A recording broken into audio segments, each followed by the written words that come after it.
people living at the bottom. See that sister, show was mine. Hey folks, how you doing? Hope everything is well. It's Friday, Freedom Friday, and we are sitting here doing our thing. I tell you, Freedom Friday. Hey, yesterday we had some technical difficulties, so we were off the air, unfortunately, but we back. Thank God. Hey, look, next week, you need to tell your friends we're going to have Judge Janine with us. Judge Janine right here on The Reality Check with Charles Butler. Now, yesterday we had several takeaways from the debates. And for those of you who are out there watching on YouTube, welcome to Freedom Friday. Hello, and thanks for tuning in. Tell your friends and family to tune in. We try to keep this a family-rated show. So anyway, the 6 takeaways, some of the takeaways that New York Times talked about anyway, and I read a few articles. The American people had to endure, it starts out, the American people had to endure 90 minutes of crosstalk and interruption last month at the first presidential debate. So the alternative, clashing simultaneously with each other, were town halls sponsored by Joe Biden and President Trump. And they said it was not much of an improvement. Yeah, George Stephanopoulos tossed Biden fluff balls, softballs. It was horrible. It was horrible, man. I'm telling you. And I sat there and I was totally taken aback at the kind of soft questioning that Joe got. Trump's going to eat him alive in this debate. And he doesn't have to do a lot. All he has to do is sit back and let Biden talk, because Biden can't get it together. I'm looking at my clock. I'm setting an alarm so that I know when to stop talking, because we're going to have a presidential candidate come on with us today. Yes, a presidential candidate, Brock Pierce, Mr. Brock Pierce. And Mr. Pierce is running for, yes, the presidency of the United States of America.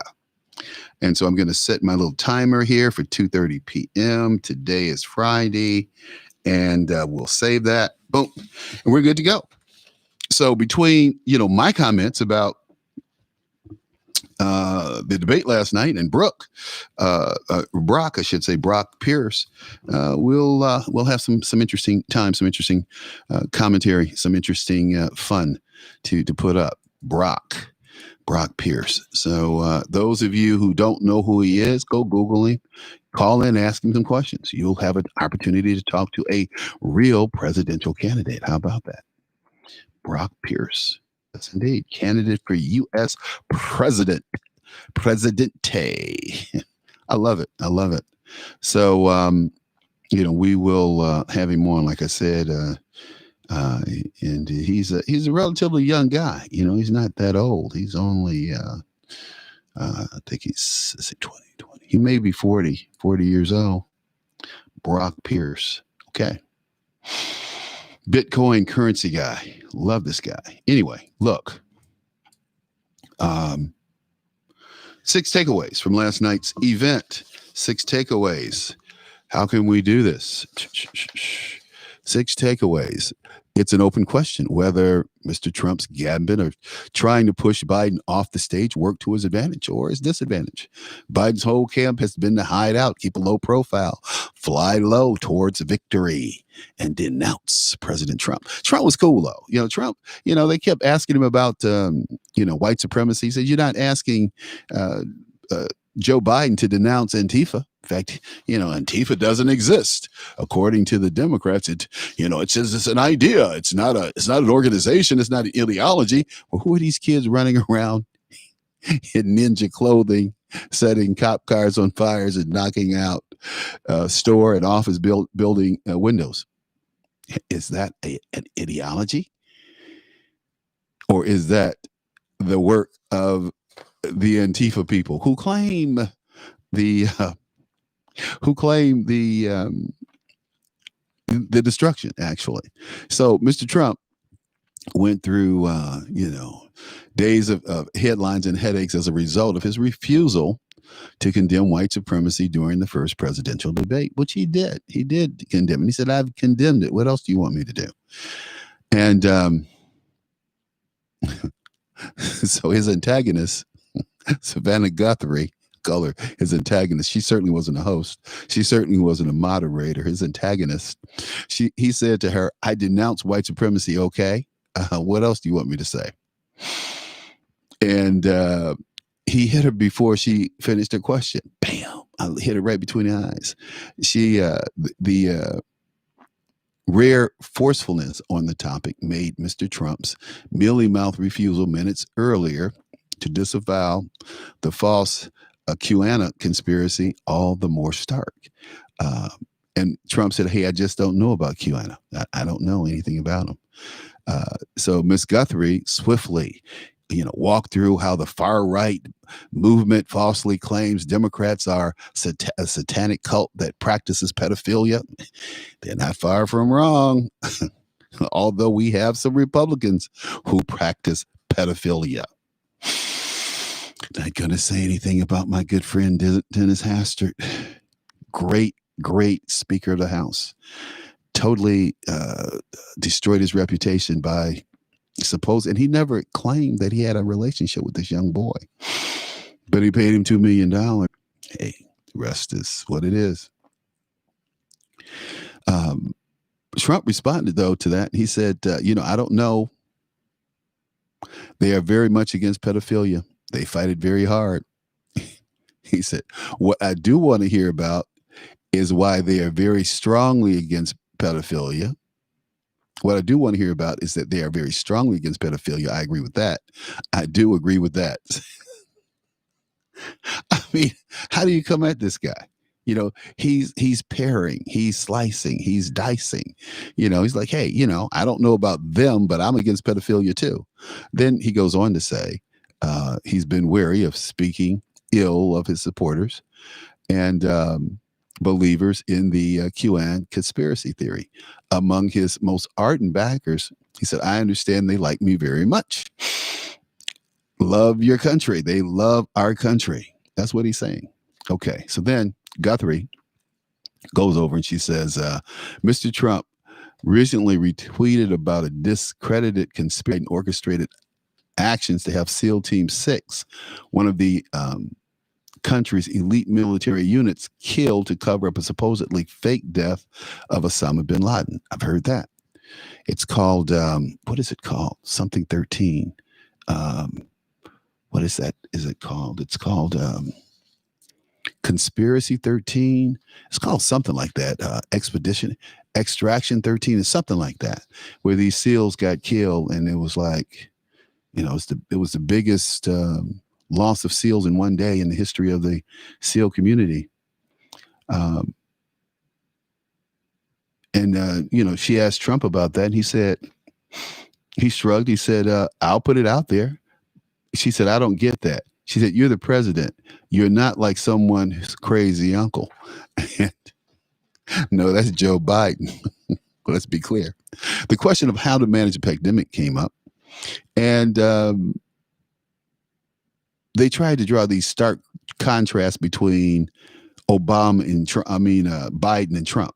There are no contrasts. Biden's never done anything. In fact, the guy who headed the pandemic outbreak said, we just got lucky. We certainly weren't prepared. We just got lucky. That's what the guy who headed the pandemic effort for Barack Obama said. He said there was no way that we were prepared. Oh no. And this was like a month ago. Google it. He wasn't, he just put it out there to let Joe Biden know you guys didn't do anything special to stop the swine flu or N1H1 or any of those pandemics. They just stopped. And he said, we got lucky. We just got lucky. Well, we're not so lucky with this COVID-19, unfortunately. He also said that he supported making vaccines. Biden said that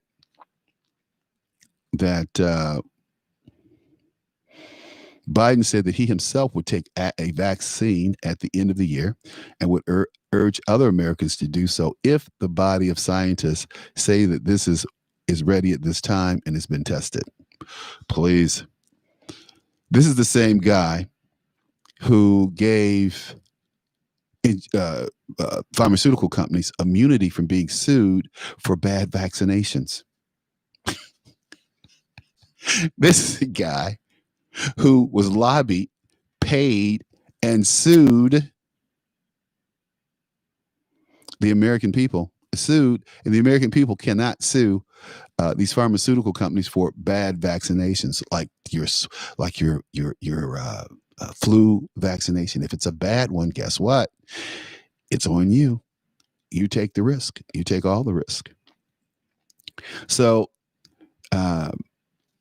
Biden said, they asked him if he would make vaccines mandatory, and he said, I can't say everyone has to do this, but it's like you can't mandate a mask.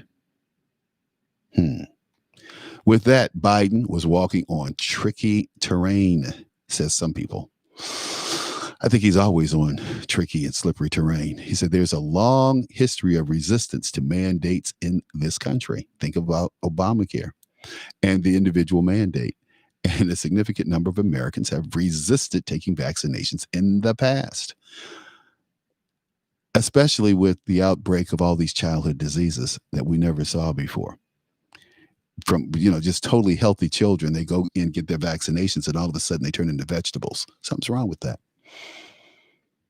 So a Democratic consultant, a guy named Bill Carrick, who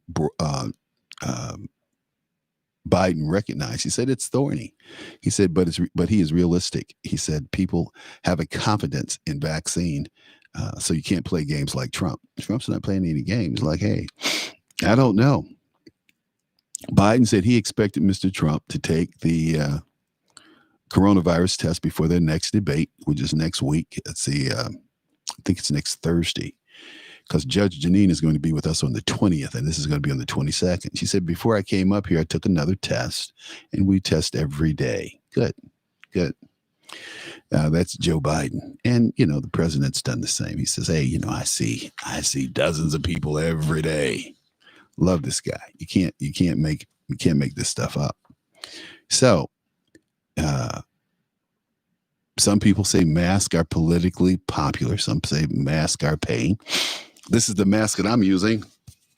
Dun, dun, dun. If I was walking around a big black man with a mask 5 years ago, I'd be shot like a dog on the street because I must be a criminal.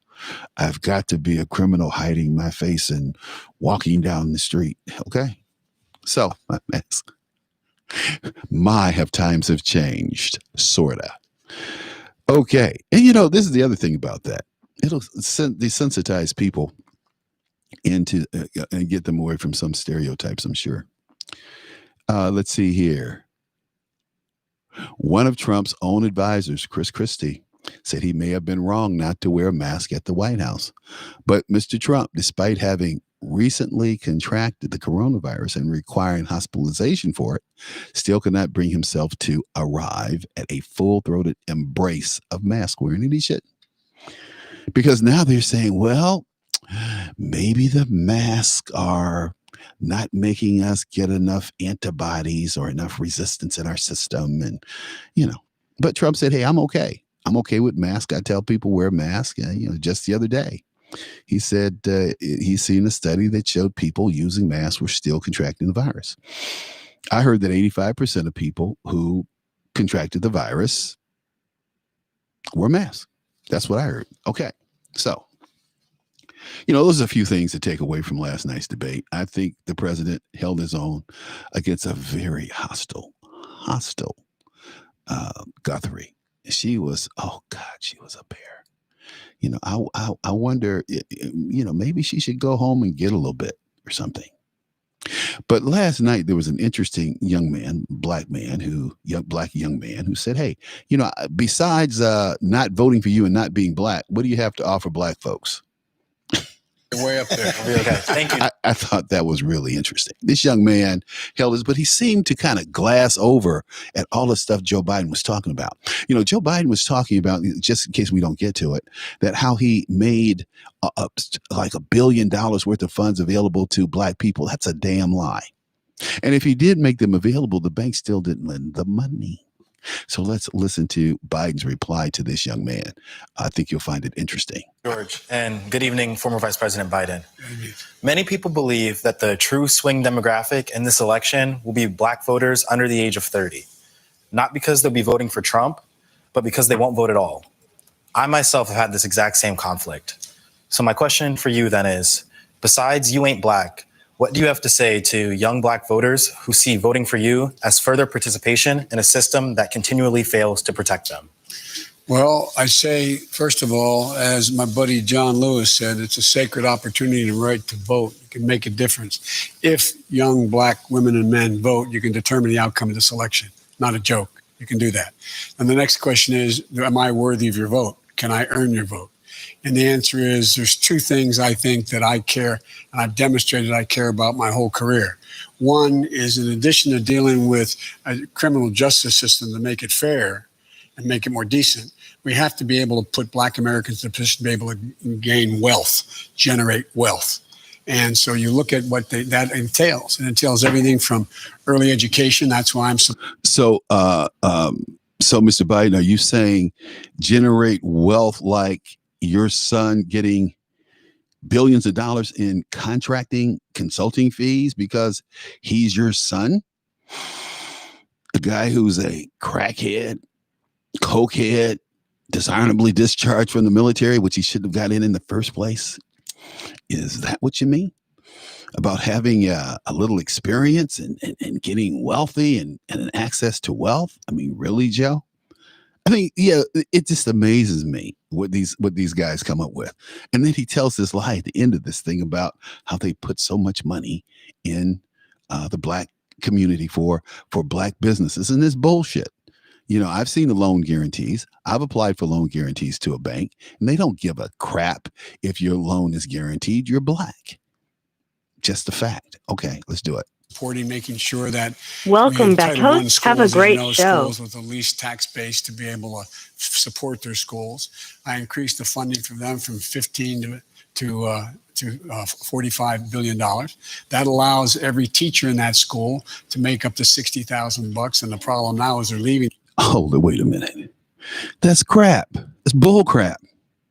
This young kid starts glassing over, right? Biden's talking.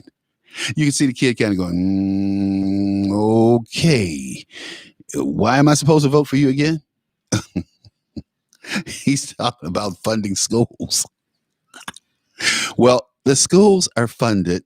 Let's repeat. Yeah, the feds provide major funds to our local schools.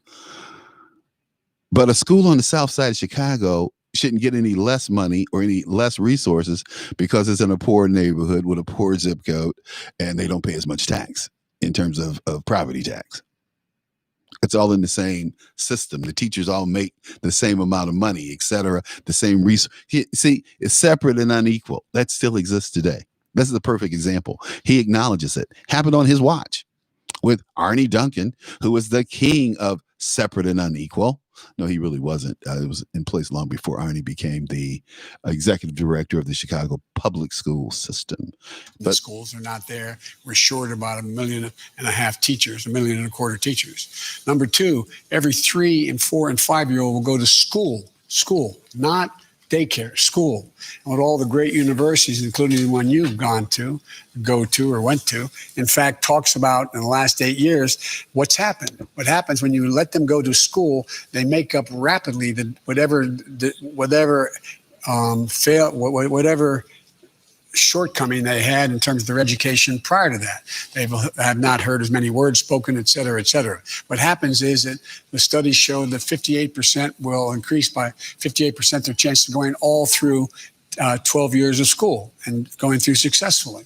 We'll also provide for the ability to bring in social workers and and school psychologists. We have one school psychologist in America now for every 1,507 kids. It should be 1 to 500, not just in schools that are poor, but in all schools. Because we learn that, for example, drug abuse doesn't cause mental illness. Mental illness causes drug abuse, the failure to get hold of people and deal with their anxieties. In addition to that, I provide for $70 billion for HBCUs for them to be able to have the wherewithal to do what other universities can do, because they don't have the kind of foundational support they need. And so that would allow them, for example, like we did in our administration, the president allowed me to go down and we awarded a cybersecurity laboratory, ability to compete for a cybersecurity laboratory. The federal government spends billions of dollars a year. This guy, the kid glossed over. What's going to make me vote for you? He still hadn't told him. What's going to make me vote for you, dude? He still hadn't told him. Hey, but I'm going to cut to about 2 or 3 minutes of this to the back. Dollars for your new startup enterprise. And that generated 30 the program. We took $1 billion. Here we go. Entrepreneurs are just as successful as white entrepreneurs or anyone else given a shot. But you can't get the money. Where do you go to get the startup money? So what President Obama and I did, we had a program. We took $1.5 billion. And we invested it in all the SBAs around the country, in the state SBAs, small business associations. And that generated $30 billion came off the side. Now, let me tell you about these state-run SBAs. They lend money to white women. They lend money to Latinos. They lend money to Asians, namely Indians, who get off the damn boat and go downtown and apply for a loan and get the money for a Dunkin' Donut franchise, or 7-Eleven, or a hotel. I'm telling you what I know, not what I think. Black people don't get those loans. Black people don't have access. This guy is living a pipe dream. I wish I could contact this young black man and tell him, hey, dude, I heard this back when I was your age. And we're looking at 40 years later, all of the programs that were designed for so-called Black entrepreneurs were compromised and taken over by white women and foreigners. Anybody but a black person, man or woman. Okay, here we go. Finish this up. And hopefully my guest should be calling in. Pierce, Brock Pierce. And let's see if Brock is here. Let's see. I'm going to pull him up. Let's see. Show desktop. Where is Brock? Here we go. Brock. Let's see if we can locate Brock. Here we go. There he is. Hey, let's bring him up. Okay, Eric. Hello, is this Brock? Hello? Okay, we're going to mute that again. We'll bring up, is this Brock? Hey, Brock. Charles Butler. Yes. How are you? Yes, Charles, this is Brock Pierce. How are you? I am grateful. I'm sitting under 2 bald eagles right now. What do you mean you're sitting under 2 bald eagles? I'm in Alaska. I'm up in Anchorage, and I'm sitting on a patio with 2 bald eagles literally sitting in the tree above me. Oh, really wild eagles, huh? Yeah. So this is not staged. This is for real. This is for real. I can send you a picture of it. I love it. Love a picture right now. No, I love a picture. I put it up on Facebook. Hey, look, Brock, you're running for president. You were a child star. A lot of people didn't know that. You were in a couple of movies, a couple of my favorite movies, actually, because I'm a big hockey fan and I love sports movies. And you were in the Mighty Ducks and the Mighty Ducks 2 and the Little Big League. Some of my favorite movies, man. 3 Wishes. You've had a nice career, and then you became a Bitcoin mogul. How about that? Yeah, it's been. I've been very blessed to live an interesting life. It's almost like having lived a few lifetimes in a short period. Yeah, I really enjoyed making movies as a kid, starring in films, and once I started to become famous, I realized I didn't like that so much. height of my acting career, I said, I'm going to become an internet entrepreneur. I think that technology is going to change the world. And so I started my first business at 16. We raised $88 million to create what you think of today as YouTube and Hulu and Netflix. We were a little too early. And then I spent my 20s working in virtual worlds, creating, managing markets for digital currencies, essentially in virtual nations with hundreds of thousands of people working for me. And then I spent the last decade taking these same ideas and seeing if they can be applied in the real world. Great, man. That's very commendable. So what made you run for president? Well, it's, I can summarize why I'm running in one word, which is love for this country, love for the American people at a time where I am deeply, deeply concerned about our collective future. The nation is divided politically, divided economically, divided racially. Mm-hmm. Well, at a time we're facing very real existential threats environmentally, technologically, potential conflicts with foreign nations. Take, for example, something you're not going to hear about from other candidates, but one of the things I did in 2014 is I created the digital dollar. I digitized the US dollar. That system is doing $10 trillion a year in transactional volume right now. Okay. Governments around the world are using this technology to enhance their currency, and the Chinese government in particular is years ahead. They've now launched the Chinese digital yuan to challenge the US dollar's reserve status, and I'm very concerned. The US dollar is the foundation of our nation. If something were to happen to the US dollar, it would have a major negative impact on all of our lives, all of our businesses, and all of our institutions, and it is at risk. From our national. Yeah, it is. And, but, at the end of the day, America is the economic engine of the world. China has an export economy. They don't consume much of anything because they're basically a country of peasants when you're talking about money. But we created a 300 million person middle class in China for the Chinese in the last 20 years. Class, which is the only person that has addressed that heads up has been President Trump. And it's something that I've talked about for since Ross Perot ran for president back in '85, about the erosion of the American middle class, which was first under attack. Yeah, there's no question. But the U.S., we used to be half the world's economy. We're down to 25%.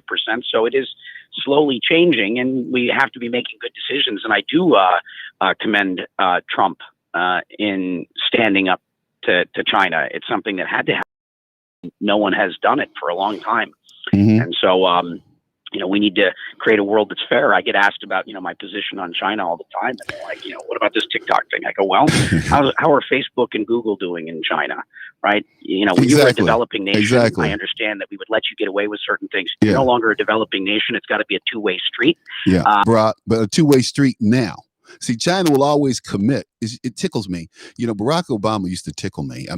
This is a guy who lied all the time. And I say, if Obama's lips are moving, he's lying. So, but nobody ever called the president a liar. No one ever called Barack Obama a liar. And the guy lied generally, literally all the time. I used to have a local radio show. And if he came on television before I went live, because my show was like at 7 in the evening, and, generally they do the press conferences during the day, and I would tape the president saying something. I'd come on in the evening and refute systematically and factually what he said. And so I got so adept at doing that. I got called into the office by the owner of the station. She said, hey, Charles, can you take it easy on the president? Because, we all know Barack. We all know Barack. That's what we call him, Barack. And first black president. And like I really care what color he is. Okay. The dude's lying. So the reality is I think that Barack was telling an example. Barack said that the Chinese were signing off on the climate change Paris Accord.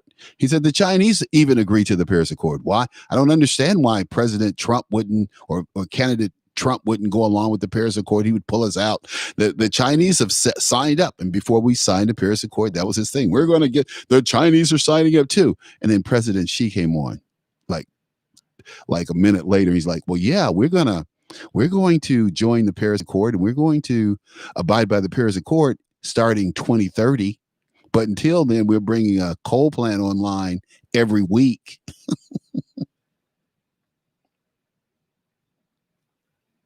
Are you still there, Brock? Yeah, well, coal. Yeah, coal is going away. It's just not cost effective, and so we're seeing coal plants here in the U.S. converted to natural gas, and the infrastructure still has use, obviously, with all of the electrical cabling, and so we're seeing a lot of that change. I've been in the last few days in Wyoming. Wyoming obviously is a very energy driven state, and they've got a great program on how to go from coal to coding and teaching the youth how to code and all sorts of good things happening on that front. Yeah, but you can only do so much coding, and somebody's gotta get that coal so we can fuel those power plants to fuel those electric charging stations that are lined up along the freeway. The sun can't do it.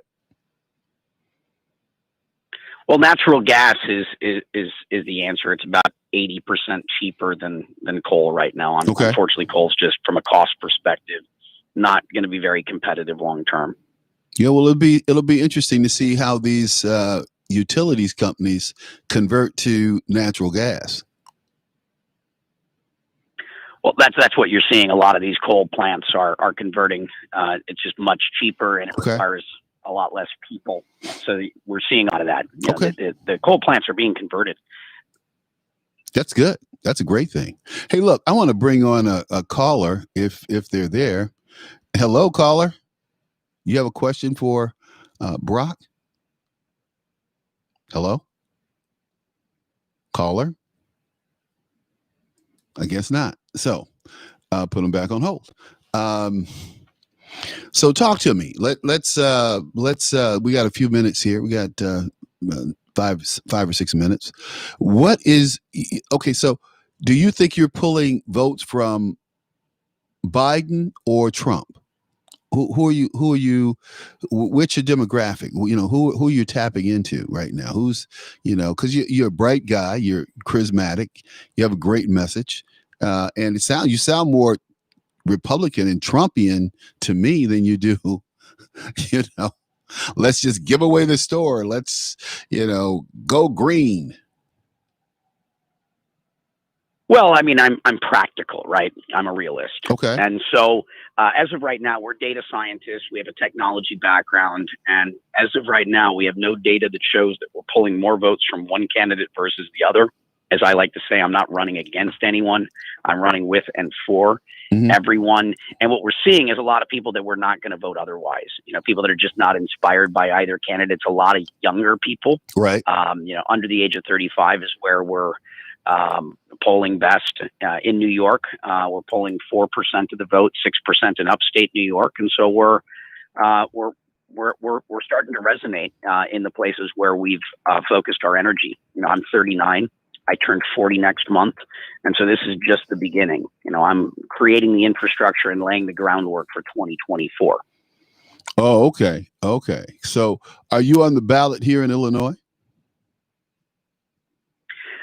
Sadly, no. We got all of our petitions and everything done, which is very difficult during COVID. And we filed our paperwork on time and submitted everything, and the state refused to process our paperwork. What? This is sadly, as someone that's inside of this, the system is rigged against independent candidates. So if you want to run as a Republican or a Democrat, you only need about 25,000 petitions. But if you want to run as an independent, you need about 700,000 petitions. Wow. Meaning it's made so much harder for non, D's and R's. It's shocking. I mean, I can tell you a couple of other stories. Take New York. So in New York, to get on the ballot, you need 15,000 signatures or petitions of people that want you to run for president. Okay. And in April of this year, as New York is getting hit harder than anywhere else in the world, you'd think they'd lower it, maybe accept digital signatures. What did they do? They increased it from 15,000 to 45,000. Wow. To make sure that no one could get on the ballot. Wow. And then, if you're a third party that had sufficient votes in the prior election, you have ballot access. You have the ability to nominate. They also made another rule that said if you put someone on the ballot and your party and that candidate doesn't get at least 2% of the vote or 130,000 votes in New York, your party is disbanded forever and ever. So our democracy, our democratic process is at risk. When we first set up our campaign headquarters, it was in Los Angeles. In Los Angeles, they outlawed democracy. They said that during the lockdown that campaigning for office is not an essential business, and therefore you're not legally allowed to work on your campaign to essentially ensure that all the incumbents get reelected. These are very real issues and stuff that, I now have firsthand experience in dealing with, and it's scary. Well, Brock, did you ever think that you'd experience this? I mean, you spend a lot of time around liberal Hollywood and all these people who espouse all of these liberal and wonderful and carefree ideas. And all of a sudden it's like, oh, Brock, you can't.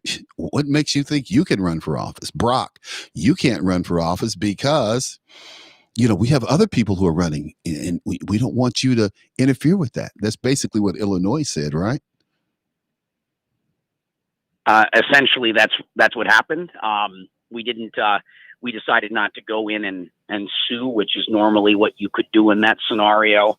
And so just kind of like, I'll tell you the story. I can tell you what happened, but we felt there wasn't sufficient time and to devote all of our attention to battling with the state to get on the ballot. We just let it be.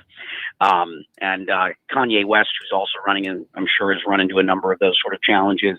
But I'll be able to share all of this, with people after the fact and, point out where the problems lie in the system, because hopefully we can actually make things better. I know we can do better. I believe in us. I have so much faith in this country. I have so much faith in the American people. We've, like the Great Depression, like World War I and World War II, every time we've faced incredible challenges, we've always found a way to come together and overcome them. Yeah, that's true. But it's the ballot or the bullet, and you're looking at an uphill battle, for president, and it's just not right. I mean, you look at people. I was quite close to Herman Cain when he ran, and it was interesting. They destroyed Herman with the calling the lady in the morning. I mean, how do you get those tapes? It's like Donald Trump. How does his tax records just get released and nobody goes to jail committing an illegal act? I mean, the other side is just never held accountable. How does someone keep you off the ballot even though you have filled out all the paperwork, followed all the rules, and they said, well, you just can't run because we don't like you to run here. That's it, dude. It's a very real issue, which is why I've done this now. I'm like a great gamer. You can't rig the system well enough to prevent me from figuring out how to beat it. So I will figure it out, and we will overcome this, and not just for me, because this isn't just about me. I do this for all of us. And so as I figure this out, I will be, doing everything I can with all of this infrastructure to support other candidates. Mm-hmm. We need a government of, for, and by the people. Well, and, that want to show up as actual civil servants. These are some of the people that are running for president. Donald Trump, Joe Biden, Joe Johansson, lady, and she's libertarian. Howie Hawkins, he's Green Party. Kanye West, Ventura, Green Party. Okay. I don't know how we got two Green Party presidential candidates. Brock Pierce. Let's see. Who's this guy next to you? His name is Leonard Pelther. Then you have Rocky De La Fuente, Don Blankenship. Do any of these names ring a bell to you? Jade? Yeah, about half of those names I just debated in Colorado about a week ago as part of the open debates. And so 5 presidential candidates, all names you just mentioned, we did a debate, and we'll be doing another round of debates at the Independent National Convention, which is October 23rd and 24th in Cheyenne, Wyoming. And so this is something people can tune into from the internet. And if people wish to be present for it live, we hope to make history with the inaugural Independent National Convention, or INC. Wow. It's going to be virtual, I guess, huh? Well, it'll be in person as well as virtual. We're expecting pretty large numbers. I think I could be so bold as to make a prediction that this could end up being bigger than the DNC and the RNC combined this year in our first year. Wow, that's interesting. That's because the bar was set so low with COVID. Well, I look at, like I said, I look at these presidential candidates, and these are people I haven't heard of. This is 5, 10, let's see, 15, 20, 25, 30. All these people are running, and pretty much, there are a lot of people that are running. It's like 40 some people that are running out here at least.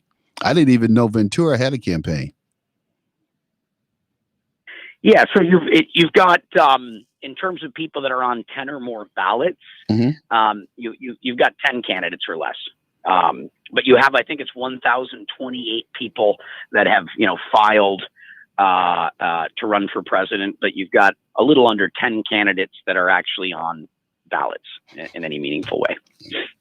Okay. What else would you love to leave our audience with? How do they find you? How do they go to your website? Yeah, please check us out. We're on every major social media channel, and my website is www.brock, which is BROCK.vote. So www.brock.vote, and would love to connect with everyone on social media. And I think we're doomed if we don't do something.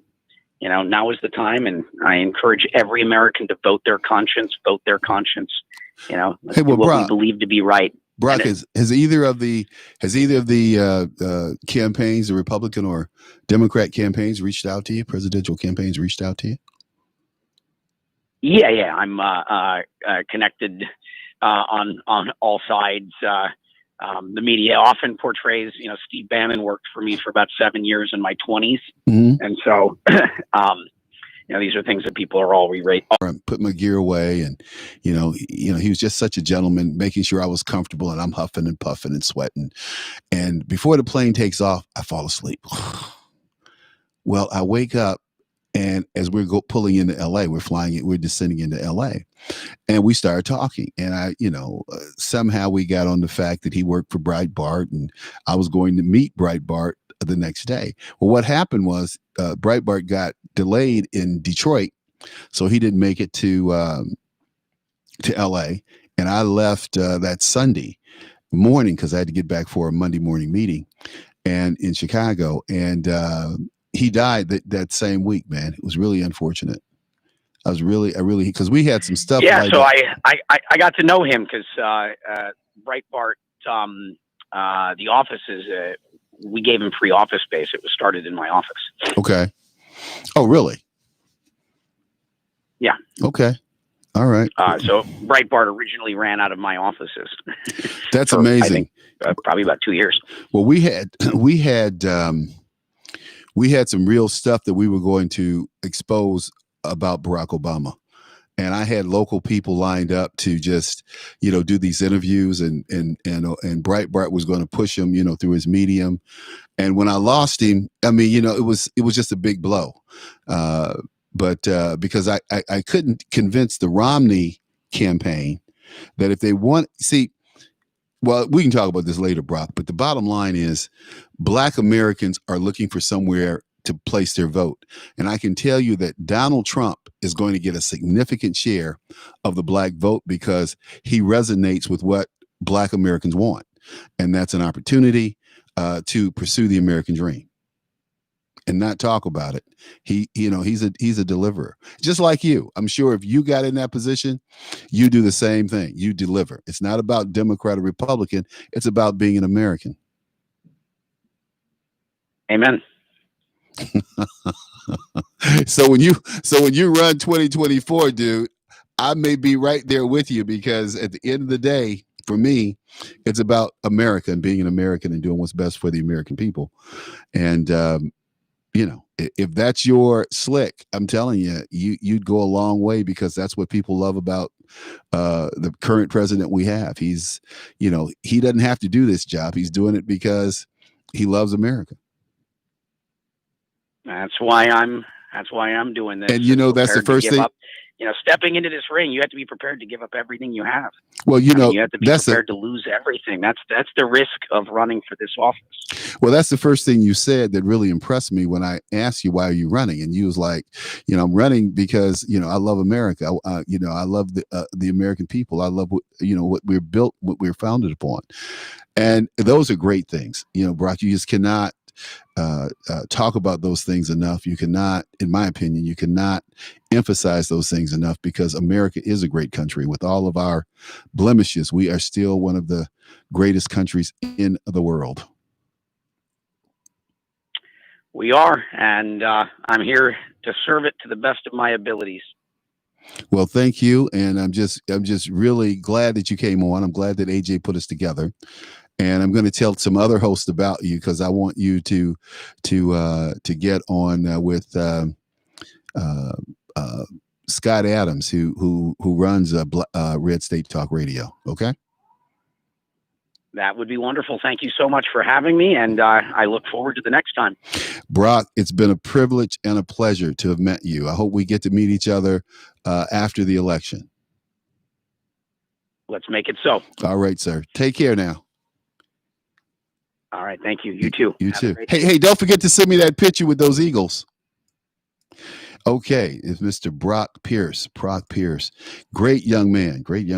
You heard him. He loves America. He's running. He loves America. Okay. Wow. You guys are really talking out there. You're really chatting while I've been on the air. Let's see what you guys had to say. Are you talking about me? Let's see. Didn't make any of this happen in his 40s. As we talk about the Biden tape. No. Black SPA participation was great. That's right. It was great under George Herbert Walker Bush and George W. Bush. No question. Good afternoon, fellow patriots. That's from Baltimore. Let's see. Hey, everyone. Hey, guys. Let's see. The laughing out loud. The great seems surprised that the system is rigged. The guest seems, no stuff. It's always been rigged. Oh, you guys are bad boys. Okay. They're talking about this is, you guys can go out here and join the chat. It's on Red State Talk Radio. I wish somebody would send me the RUL for the live show. Can you guys do that? Can somebody send me the RUL for the live show, please? You can send it to clbutler1@gmail.com. clbutler1@gmail.com. Because I need it. Anyway, that was Mr. Brock Pierce. He's quite a young man. Multi-billionaire type guy. Love this guy. Hey, look. Hey, guys, thanks for tuning in here. Freedom Friday is, I had a caller out there who just would not pick up. I don't know why, but that's okay. He was probably listening.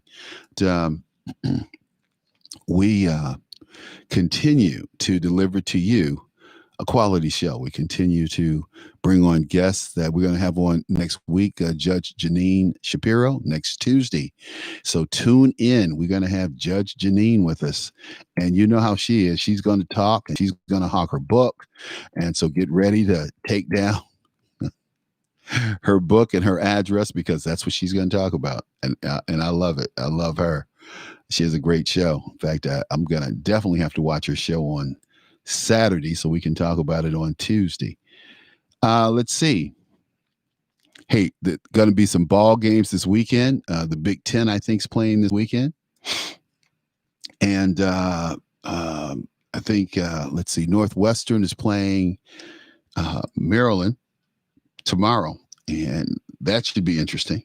So let me see. New folder.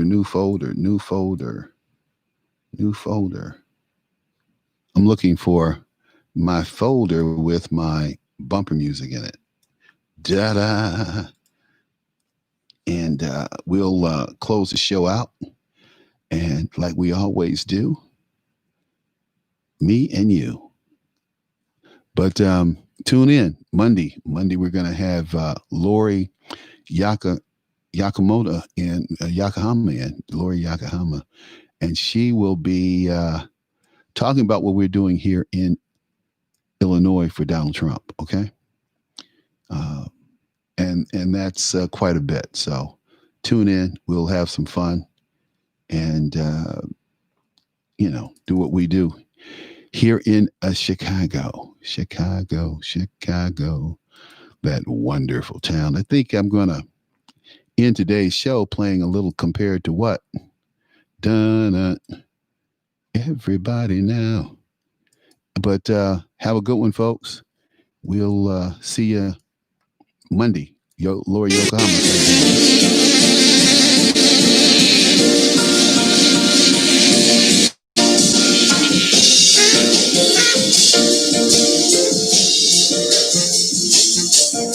I love the lie and lie the love are hanging on me, push and shove. Possession is the motivation that is hanging up the goddamn nation. Looks like we always end up in a rut. Everybody now trying to make it real compared to what? Come on, baby.